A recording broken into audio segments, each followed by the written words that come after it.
नमस्कार, मैं रवीश कुमार। ईरान की तरफ से रवाना हुए 200 मिसाइलों का वीडियो जब टीवी चैनलों से लेकर सोशल मीडिया पर चलने लगा, तब सबकी आशंकाएं इस दावे में बदलने लग गईं कि दुनिया एक बड़े युद्ध की तरफ बढ़ रही है। हम इस सवाल के साथ ही आज इस वीडियो के मैदान में उतरे हैं।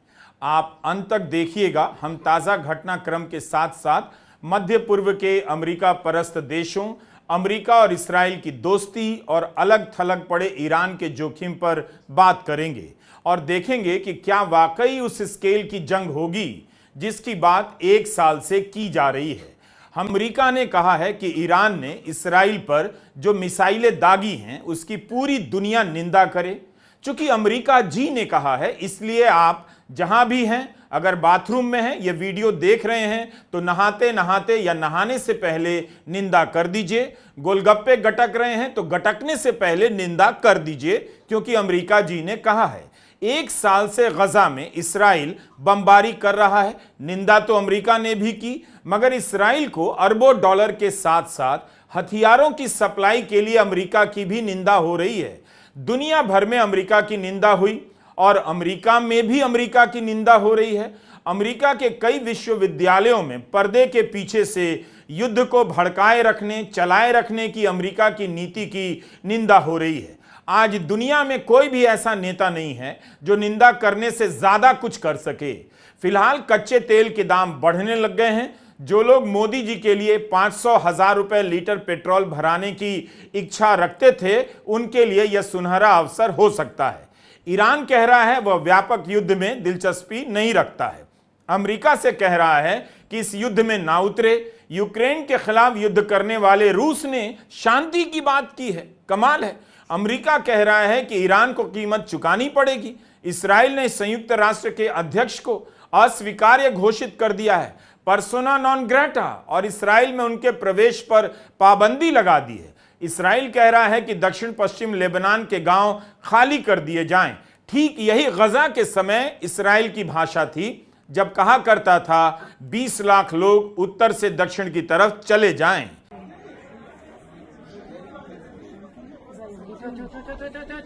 एक अक्टूबर की शाम दुनिया भर में तेल अवीव की तरफ रवाना हो रही मिसाइलों की बारात का वीडियो आग की तरफ फैल गया। एक साल से संयम बरत रहे ईरान का सब्र टूटा। जवाब में इस्राइल भी कुछ ना कुछ करेगा, इसलिए अब दुनिया भर के विश्लेषकों को लगने लगा है जंग होने वाली है। मिसाइलों की संख्या कोई 150 बता रहा है, कोई 200। ईरान का दावा है 90% मिसाइलें टारगेट पर लगी हैं। बैलिस्टिक मिसाइलों की रफ्तार क्रूज मिसाइलों से तेज होती है। कहा जा रहा है 12 मिनट में ईरान की सीमा से इस्राइल की राजधानी तेल अवीव तक पहुंच गई। इससे पहले अगर क्रूज मिसाइल या ड्रोन से हमले की कोशिश हुआ करती थी तो इस्राइल को उसे निरस्त करने का समय मिल जाया करता था, मगर बैलिस्टिक मिसाइल काफी तेज होती है। हालांकि इस्राइल के पास मिसाइलों को रोकने के लिए एंटी मिसाइल सिस्टम है, तो उसे कोई खतरा नहीं, मगर इस बार ईरान की कई मिसाइलों ने उसके आयरन डोम कहे जाने वाले सिस्टम को भेद दिया है। इस्राइल ने दावा किया है कि हमले में जान माल का कोई नुकसान नहीं हुआ, मगर उस इलाके में इस्राइल पर इतनी मिसाइलें दाग कर ईरान ने उसे चुनौती तो दे दी है। इस्राइल के प्रधानमंत्री नेतन्याहू ने कहा है कि ईरान ने बहुत बड़ी गलती कर दी, उसके हमले नाकाम कर दिए गए, अब कीमत चुकाने की बारी है। इस्राइल के अनुसार ईरानी हमले में कोई मौत नहीं हुई। इस्राइल के सैन्य बेस टारगेट किए गए, ये ईरान का दावा है, और अमेरिकी बॉम्बर जेट की एक पलटन तबाह कर दिया गया। हालांकि इसकी आधिकारिक पुष्टि इस्राइल की तरफ से नहीं की गई है। क्या इसे ऐसे देखा जाए कि ईरान का हमला विफल हो गया, या फिर ईरान ने इस तरह से हमला किया जिसमें आम आबादी को नुकसान ना हो और युद्ध ना भड़क जाए? पश्चिमी मीडिया में ज्यादातर आपको इस्राइल के समर्थन में बात करने वाले पत्रकार मिलेंगे और उस इलाके में कवरेज की क्षमता उन्हीं की है। अमेरिकी मीडिया के सवालों में अक्सर ईरान खलनायक ही होता है। अमेरिका में किसी भी दल का नेता हो, इस्राइल को लेकर एक ही बात करता है, इसलिए हमेशा इस्राइल का ही पक्ष और दर्द आपको दिखेगा। बाकी लेबनान से लेकर ईरान तक ऐसे पेश किए जाते हैं जैसे इनके अस्तित्व का कोई मतलब नहीं, इन्हें मिट ही जाना चाहिए। जिस तरह से इसराइल ने हिजबुल्लाह के सेक्रेटरी जनरल हसन नसरल्लाह को मारा है, लेबनान में धमाके किए हैं और मैदानी रास्तों से लेबनान पर चढ़ाई करने का प्रयास किया है, उसके बाद ईरान के लिए भी संयम बरतना आसान नहीं रहा होगा।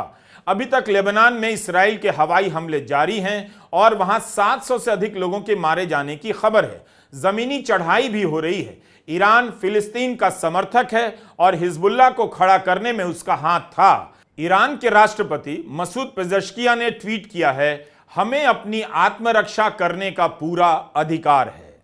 हमास के हमले के बाद इसराइल ने भी यही कहा था, उसे आत्मरक्षा का अधिकार है। इस एक आत्मरक्षा के अधिकार ने गजा को मिट्टी में मिला दिया। बस्तियां तबाह कर दी गईं, बच्चों को मार दिया गया, लाखों लोग घायल अपंग हो गए। वहां महामारी से लेकर भूखमरी तक फैल गई, लोग प्यास से तड़प कर मर गए, खाने की कीमतें कई बार 100 गुना बढ़ गईं और बमबारी से मरने वालों की संख्या 41,500 हो गई, क्योंकि इसराइल को आत्मरक्षा का अधिकार था और अब ईरान भी उसी आत्मरक्षा के अधिकार की बात कर रहा है। संयुक्त राष्ट्र में इसराइल के खिलाफ कई बार प्रस्ताव आया, अंतर्राष्ट्रीय अदालत से इसराइल को फटकार पड़ी, निंदा हुई, मगर इसराइल को कोई रोक नहीं सका। ना नेतन्याहू ने निंदा की परवाह की। इसराइल ने लेबनान में पेजर अटैक करके इसी आत्मरक्षा के नाम पर पूरी दुनिया को एक नए खतरे में धकेल दिया।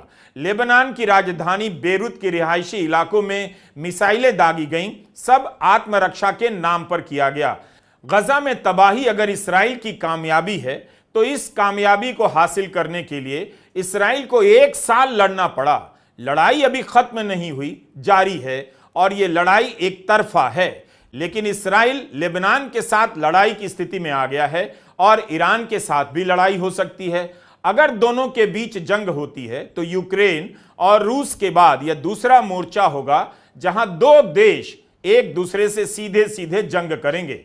खुद अमेरिका के विदेश सचिव एंथनी ब्लिंकन, जिनके शांति दौरों और नीतियों को लेकर संदेह किया जाता है, जिन्हें शातिर दिमाग का राजनयिक माना जाता है, वो आदमी 5000 शब्दों से ज्यादा का एक लेख लिखता है उसी दिन जिस दिन ईरान इसराइल पर हमला करता है। फॉरेन अफेयर्स पत्रिका में ब्लिंकन का लेख छपता है, जिसमें वे कहते हैं कि इस क्षेत्र में यानी गजा में शांति के लिए हमारी निरंतर कोशिश के बावजूद गजा पर युद्ध का असर भयानक हुआ है। हजारों की संख्या में फिलिस्तीनी एक ऐसे युद्ध में मारे गए जो ना उन्होंने शुरू किया, ना जिसे वह खत्म कर सकते हैं। गजा का हर एक नागरिक विस्थापित हो गया है। आबादी का एक बड़ा हिस्सा भूखमरी का शिकार हुआ है। इस लेख को पढ़कर लगेगा ब्लिंकन जैसा शांति का पुजारी इस वक्त धरती पर कोई नहीं। फिर आपको यह भी देखना होगा कि यही अमेरिका गजा पर हमले के लिए इसराइल को हथियार दे रहा है, धन दौलत दे रहा है। अक्टूबर 7, 2023 के बाद से बाइडेन सरकार ने इसराइल को 200 से अधिक सैन्य सहायता ट्रांसफर किए। इसमें सिर्फ 2 ट्रांसफर की कीमत $250 मिलियन बताई जाती है। ठीक 3 दिन पहले अमेरिका ने इसराइल को 73,000 करोड़ से अधिक की मदद दी है भारतीय रुपए में, और उसके विदेश सचिव गजा में भूखमरी की चिंता पर लेख लिख रहे हैं। अक्टूबर 2023 से लेकर मई 2024 के बीच अमेरिका ने इसराइल की $12.5 अरब से अधिक की मदद की है।